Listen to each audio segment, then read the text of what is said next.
Glória a Deus, graça e paz em nome de Jesus, Deus abençoe a cada um. Já deixe seu like, se inscreva no canal, compartilha.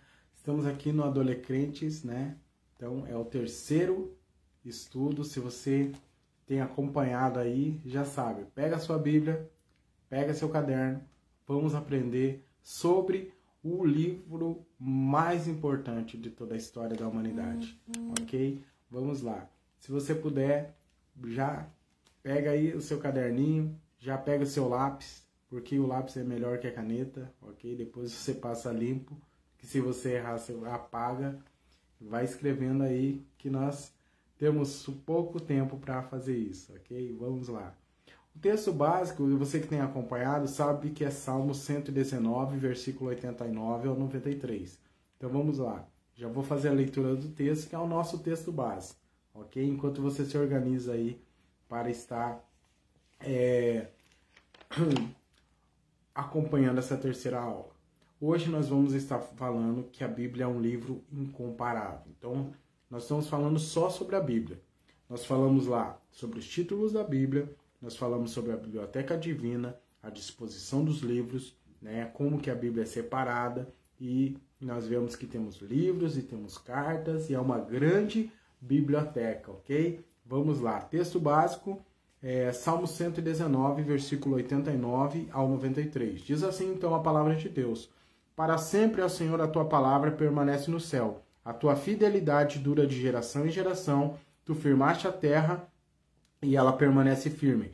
Eles continuam até o dia de hoje, segundo as tuas ordenações, porque todos são teus servos. Se a tua lei não fora toda a minha recreação, há muito que pereceria na minha aflição. Nunca me esquecerei dos teus preceitos, pois por eles me tens vivificado. Ok? E o nosso versículo-chave é 2 Pedro 1:21. Porque nunca jamais qualquer profecia foi dada por vontade humana. Entretanto, homens, santos falaram da parte de Deus, movidos pelo Espírito Santo, ou Espírito de Deus. Ok? Então vamos lá. Vamos à terceira aula. Você que está junto conosco. A Bíblia é um livro incomparável. Ok? A Bíblia é mesmo um livro incomparável. Vamos observar as características que só um livro vindo de Deus poderia ter, ok? Então, primeiro tópico. A Bíblia ela tem uma autoridade extraordinária, ok? Então, coloca aí. Autoridade extraordinária. Os livros da Bíblia foram escritos por cerca de 40 escritores de épocas e de países e de culturas diferentes.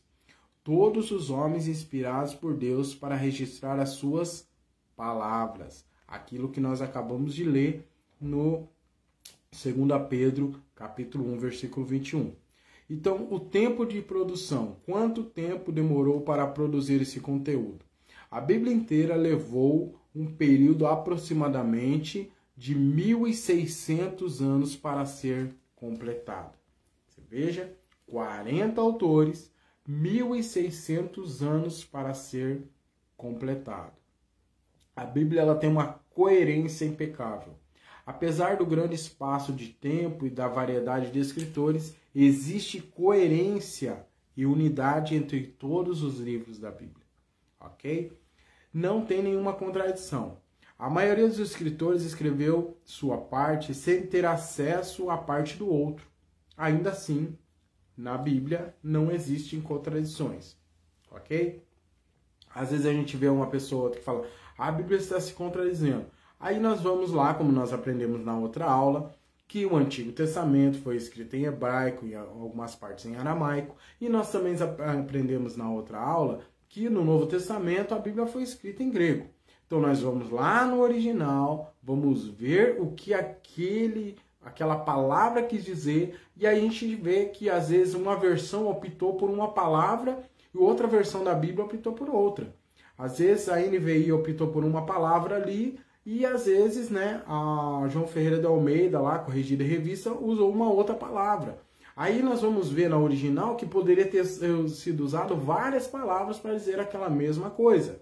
desde que o texto e o contexto dê um entendimento ao leitor. Então, nós precisamos entender que não existe essa contradição. Muitos, por falta de sabedoria, falta de entendimento, falta de estudar as Escrituras, acabam falando, a Bíblia está se contradizendo. Não, nós precisamos estudar o texto, ver o que está no contexto e se aquela palavra não está coerente com o restante da frase, com o restante do texto, às vezes pegam um versículo isolado, uma frase isolada e quer dizer algo que a Bíblia não diz, que a Bíblia não está dizendo. Então nós vamos no original, que hoje em dia todos nós temos acesso. Graças à internet, nós temos acesso ao texto original. Aí você vai ver por que na NVI está de um jeito, por que na João Ferreira de Almeida, corrigida e revista, está de um jeito, na revista atualizada está outro, né? Então, na Bíblia Viva está de um jeito, na Bíblia Judaica está de outro, né? Na King James está de outro, mas todas elas, se você pegar lá no original, elas vão estar ali, várias formas, né? Várias palavras para expressar o que estava naquela parte do texto, ok? Por isso que não tem contradição. Vamos lá, é uma verdade absoluta. A Bíblia é a palavra de Deus que não mente. Está lá em Tito 1:2. Então vamos lá. Vamos agora pegar esse texto aqui. Vamos aqui no Novo Testamento. Você que já está aprendendo sobre o Novo Testamento sabe que Tito está no Novo Testamento, não é verdade? Vamos lá. Se você fez a lição de casa na aula passada, então agora você já sabe que Tito está no Novo Testamento, ok? Vamos lá. Vamos ler aqui. Tito, capítulo 1, versículo 2. Diz assim: em esperança da vida eterna, a qual Deus, que não pode mentir, prometeu antes dos tempos dos séculos. Ok? Então, se Deus não mente, ele não pode mentir, né? O que acontece? A palavra de Deus, ela é uma verdade absoluta. Tudo que nela está escrito é a mais pura verdade. Salmo 119, versículo 160. Vamos voltar ao parte do nosso texto lá, né? Que texto base. Vamos lá. Salmo 119, versículo 160. Diz assim: a tua palavra é verdade desde o princípio, e cada um dos teus juízos dura para sempre. Amém. Glória a Deus. Então vamos lá. E lá em João 17:17 também vai dar referência sobre a palavra de Deus. Vamos para João 17:17. Amém. 17:17 diz assim: santifica-o na tua verdade, a tua palavra é a verdade. Ok? Então todos esses textos nos mostram que a palavra de Deus é a verdade. Amém? Ela tem um poder transformador. Nenhum outro livro tem poder para transformar vidas como a Bíblia. Só quem crer nas palavras registradas nas Escrituras vai encontrar salvação, vida plena e eterna. 1 Pedro, capítulo 1, versículo 22. Vamos lá acompanhar esse texto, então, para ver o que Deus está nos revelando através dessa palavra.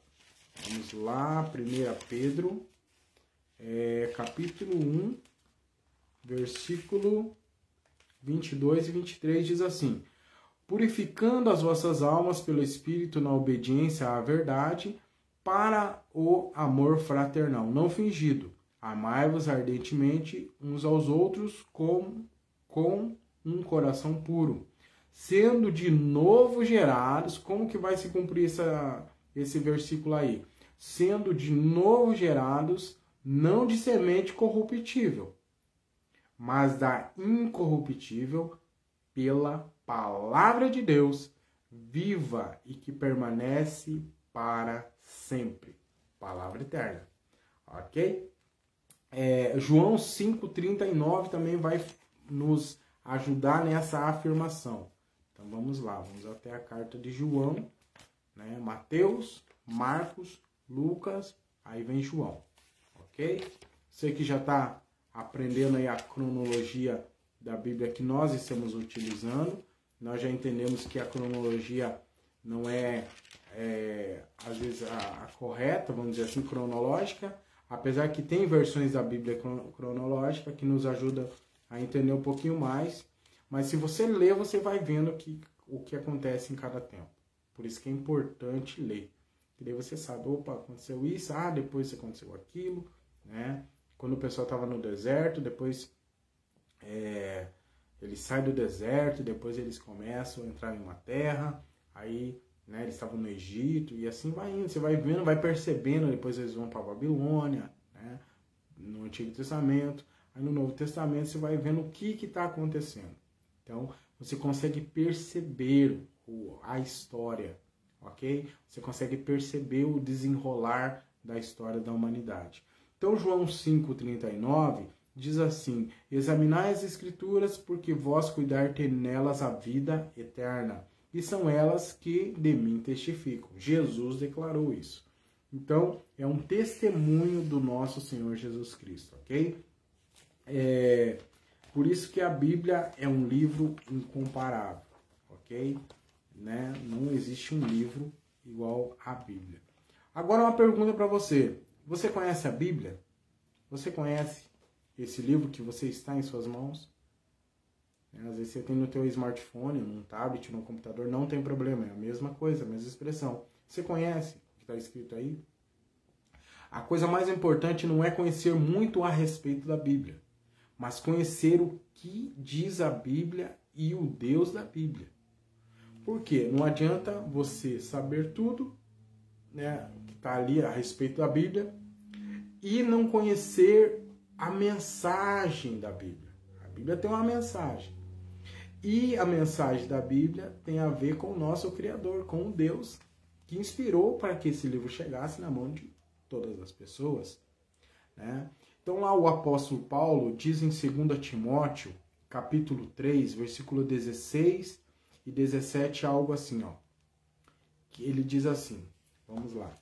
2 Timóteo, né, capítulo 3, versículo 16 e 17.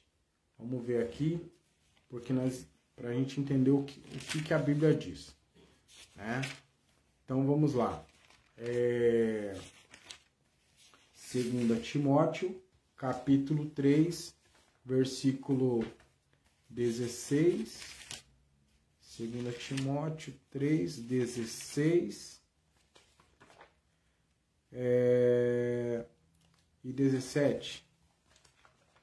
A palavra de Deus diz assim, ó: toda a escritura é divinamente inspirada, proveitosa para ensinar, para redarguir, para corrigir, para instruir em justiça, para que o homem de Deus seja perfeito e perfeitamente instruído para toda boa obra, ok? Então, Paulo declara isso na 2 Timóteo, capítulo 3, versículos 16 e 17. Então, que a Escritura Sagrada é útil para ensinar a verdade, condenar o erro, corrigir as falhas e ensinar a maneira certa de viver, ok? Você quer saber a maneira certa de viver? Então, lê a Bíblia e você vai descobrir, ok? Você vai descobrir tudo aquilo que você precisa saber. Todas as respostas estão na Bíblia. Recapitulando então, a Bíblia foi inspirada por Deus, né? Homens santos escreveram, mas ela foi inspirada. Esses homens foram movidos pelo Espírito de Deus para escrever. O nosso texto básico é Salmo 119, versículo 89 a 93. Nós discorremos na introdução ali sobre a Bíblia, né? E vários acontecimentos que tentaram, né, apagar com a Bíblia. Os títulos da Bíblia, né? Bíblia, Testamento, Novo Testamento, Antigo Testamento, Escrituras, Escrituras Sagradas, Palavra de Deus. Depois nós entendemos a Biblioteca Divina, né? Que ela é dividida em 39 livros no Antigo Testamento, 27 livros no Novo Testamento. Tem livros da lei, livros históricos, livros poéticos, né? Profetas maiores, profetas menores no Antigo Testamento. Também nós vimos que temos livros históricos, cartas de Paulo, cartas gerais e livro profético no Novo Testamento. A Bíblia é um livro incomparável e vamos dar sequência, né, à palavra de Deus. Essa foi a introdução desse livro que você tem aí acessível na sua casa, ou no seu smartphone, ou no seu tablet, ou no seu computador, ou no seu notebook. Então, Deus abençoe. Vamos aprender sobre isso. Se você gostou, chegou até aqui, deixe seu like, compartilhe, se inscreva no canal e vamos crescer nessa família de fé. Deus abençoe em nome de Jesus.